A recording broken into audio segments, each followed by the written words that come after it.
Hi everyone, welcome to the first new review, solo review, on the Broken Meeple for Season 3. And as you'll notice from the introduction, this has been sponsored by Zatu Games. Zatu Games are a retailer that I buy some of my games from in the UK. Not all, other retailers are available, but they have kindly sponsored me with this review copy of the game I'm doing today, which is the Gùgōng, I hope that's how you pronounce it, published by Game Brewer and designed by Andreas Stedding. So I'm still going to be pointing out pros and cons in this game. Just because it's sponsored by somebody does not mean I don't give my honest opinion. The first duty of every Starfleet officer is to the truth, whether it's scientific truth or historical truth or personal truth. Just so you're aware, that was what the intro at the start of the video was all about. So what is the Gùgōng? It is a relatively new Euro game, which is set in a sort of historical China, and you're effectively trying to, well, what a surprise, get victory points. Of course! So in the Gùgōng, you are taking on the role of a wealthy Chinese family. You want an audience with the Emperor, because if you don't get an audience, you will lose the game outright.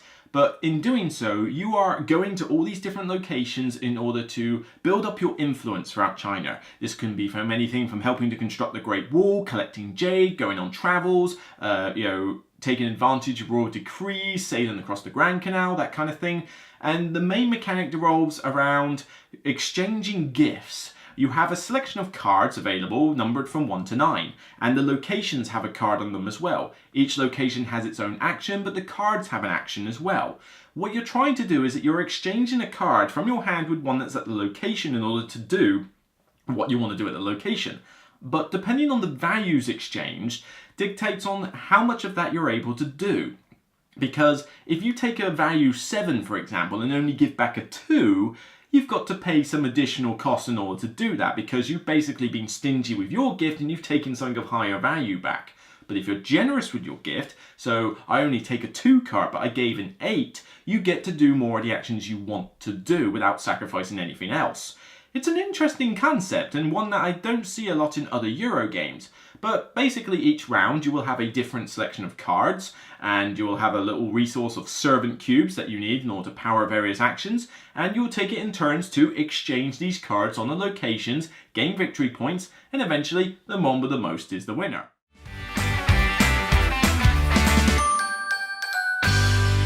Now you might think that a little bit of a brief overview, but that's kind of the style I'm going for. You've got Board Game Geek, you've got other resources available, but I just try to give a brief overview of what it is you're doing in the game, because I have my own system now for how to go into the game into more detail. So let's go into detail with an anagram of detail. Yeah, that's not exactly the most original idea, but it's one that works for me. Trust me, do you know how hard it is to try and come up with a decent anagram and find a title for each of the letters? It's not easy. So detail begins with D, and for that, the duration. The duration of the game. I don't like it when games go on too long, so does the game give you enough engagement for the time you're expected to play it for? The box says 90 minutes, and I hate it when the box says 90 minutes flat, because this goes from 1 to 5 players. I guarantee you it's not 90 minutes with all those player counts. But 90 minutes is not that unrealistic an assumption, actually. I don't think you're going to be finishing this in the likes of 60 minutes or anything like that, but 90 minutes to 2 hours is kind of where you're expecting to be, and that's actually a decent length for the game. You don't get into a position where you think, okay, the game's gone on too long, I think we've had our fill, we can end it now or something. If it dragged beyond 2 hours, I'd be a bit, not a huge fan here, but normally 2 hours is about as high as you want to go, with the caveat that you cap the players a little bit. I mean, this goes from 1 to 5, and I don't necessarily recommend playing with too many players because the time will drag out like crazy. But with 3 to 4 players, a good sweet spot, 3, I know, broken record, it does keep to a good 90 minutes to 120. E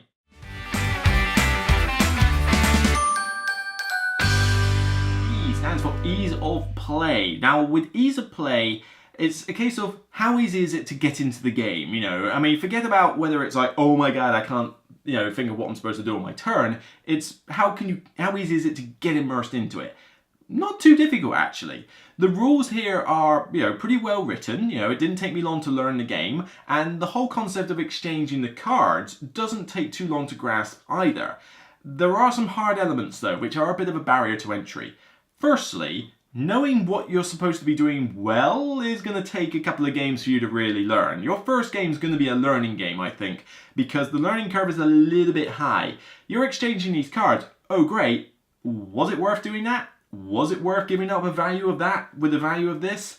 It's hard to kind of think at the end of the day. But the biggest barrier to entry is the sheer amount of iconography everywhere. There is little to no text on this. In fact, the board has no text whatsoever, and nor does your player board. Pretty much no text. And that's good and bad.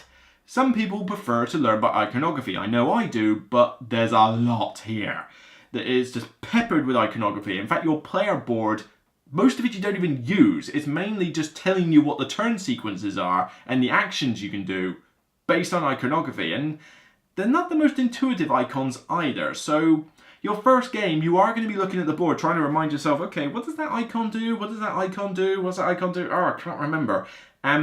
It's like I say, your first game, I think it's going to be a learning game for sure, and then you'll get into it in future games. Not to say that this is overly complex. I mean, this is meant to be a kind of mid-weight Euro, and I think it fits that sort of category quite well, but I would certainly just be aware that you're going to have to be used to iconography in your games, and that don't try to min-max your first game. Just go through the motions, enjoy the mechanics, and you should do all right.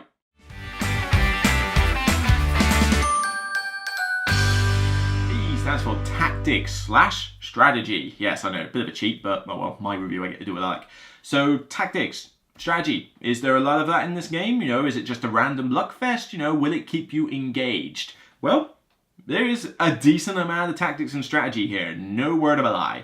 You've got to think long term about what sort of things you're aiming for. You can't just do a bit of everything, because you probably won't score enough doing that. So you might focus on a couple of the things, particularly like, I'm really going to go travelling on the canal and the river. There's my two goals. Maybe I'm going to concentrate on building the Great Wall and collecting jade, you know, that kind of thing.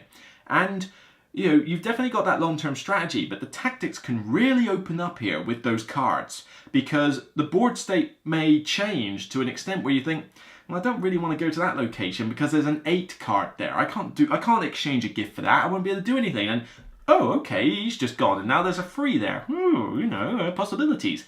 These open up each turn. Now, there is a slight downside about this when you up the player count, though. I mentioned 3 as a sweet spot because it doesn't scale that well for the interaction with those cards. There is a bit of player interaction in the sense that everyone's changing what those cards are, but the problem is if you have too few players, i.e. play with 2 to be honest, you don't get enough of that change of the cards. The cards feel fairly static. The problem is, if you then play with 5 players, you might as well zone out on half of the turns that take place, because by the time it gets back round to you, chances are half of that board state, if not more, has already changed dramatically with the cards. So any plan that you had originally probably just kind of got scuppered. And, you know, that can lead to a bit of analysis paralysis. You know, it does cause a few issues with high player counts. So that's why I say 3 and 4 are kind of the sweet mix. You know, quick players with 4, you know, or normal game with 3. But like I say, there is decent amount of that tactical thinking, reacting to how the board state changes, you know, noticing who's higher than you on the intrigue track, you know, which is a way of getting more bonuses, you know, who's on the travel space in front of you, you know, did someone just jump in front of you and grab a bonus? Well, hang on a minute, if I move my traveller a couple of spaces, you have to skip other people. So maybe, now that he's moved in front of me, I can leap over him and reach that city I wanted to go to. So there's a lot of that interaction from the other players. Not direct interaction per se. It's kind of like most Euros. It's indirect. But you do have to pay attention to what the other players are doing. You know, what are they aiming for? Are they likely to go to a location you want? Do you think they have the cards to use the location that you want? Maybe if you put a really high card down, will that scupper them, or will they just go there anyway? A lot of these decisions go through your head to make this probably one of the most in-depth mid-weight games I've played, in a good way. It certainly does keep you on your toes, and there's very little downtime for you to sit there and just not think at all, because you need to have a backup plan. You cannot go into a turn not prepared for the worst to happen. And so that means that even with a few players, the downtime is kept to a reasonable level. But again, 5 is probably pushing it for a decent game.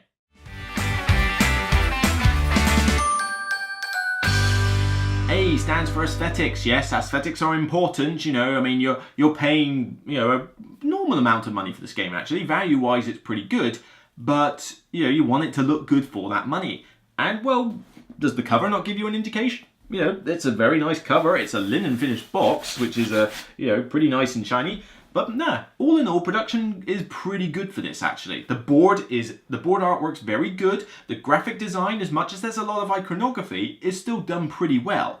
It looks very colourful, you know, there's all sorts of, you know, just looking at the board, you've got the vibrant green landscape of China in the background with mountain regions and the canals. The cards are bright red, they stand out on the board so they don't blend into everything. Green jade pearls, the tracks are easy to spot. You know, all in all, it's a solid production, even if you do have to put up with the fact that your servants are cubes. I mean, why does it have to be cubes? You know, but all in all, pretty solid. Chunky cardboard tiles, you know, mostly cardboard chits around the place. You can get a Kickstarter deluxe version of this, not in a store, I don't think, but some people have got this like gold box that's got fancier components and that. And I got to admit, that's a very beautiful box. And a very beautiful game inside. But don't feel that you need to have it. It is mainly cosmetic upgrades. You know, the retail version of this still looks pretty nice. I'm not going to say that I bought this game and feel I got cheated out of the money I spent on it. So, all in all, looks nice, decent components, pretty all-round solid aesthetics.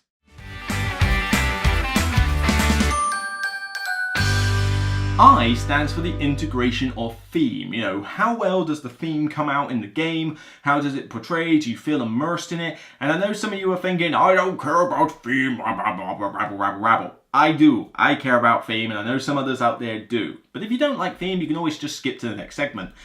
With this one, the theme's actually relatively strong, I think, for what is mainly a mechanical Euro game. It's not to say that you feel like a Chinese emperor when you play this or anything like that. But the artwork and the way that the mechanics are derived does make sense from that period of time.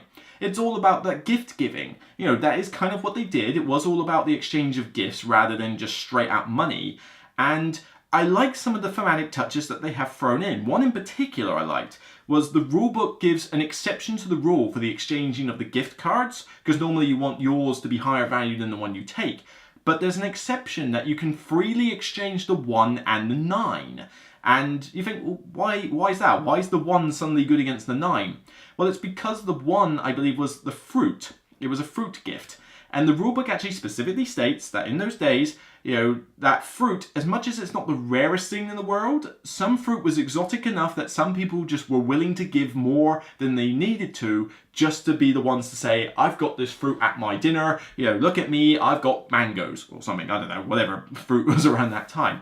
And that just shows that there was a bit more thought into the theme than otherwise I would have expected. I mean, I was going into this thinking, well, I mean, you've painted a nice picture of a Chinese emperor on the front and you called it the Gùgōng and put some Chinese writing on the front. I assume that's Chinese for Gùgōng, I'm not entirely sure. But I thought, is this just going to be dry and mechanical? And it's not entirely. I mean, you've got the Grand Canal, you've got the Great Wall, you've got visiting other players, you've got jade as a resource. You know, granted, you're still exchanging cards and doing weird manipulation with that. And you do have these, I feel that this is a bit of a weak link. They added these like destiny dice in there. You roll these dice at the start of a round, and if your cards that you've discarded match the values on them, you get more stuff. I suppose that is more into the theme of the whole destiny thing, but yeah, I felt that was a little bit tacked on as a mechanic. But, you know, all in all, the theme comes out in this game. Not stupidly strong, you know, not stupidly like, oh my god, it's dripping with theme, but they at least made a decent attempt to make this not just feel like another generic Euro. We've seen enough of these like medieval style themes of like boring Renaissance paintings and stuff where again it's all just very boring mechanics. No, this one actually made an attempt to bring out some of that theme. So I give it kudos for that.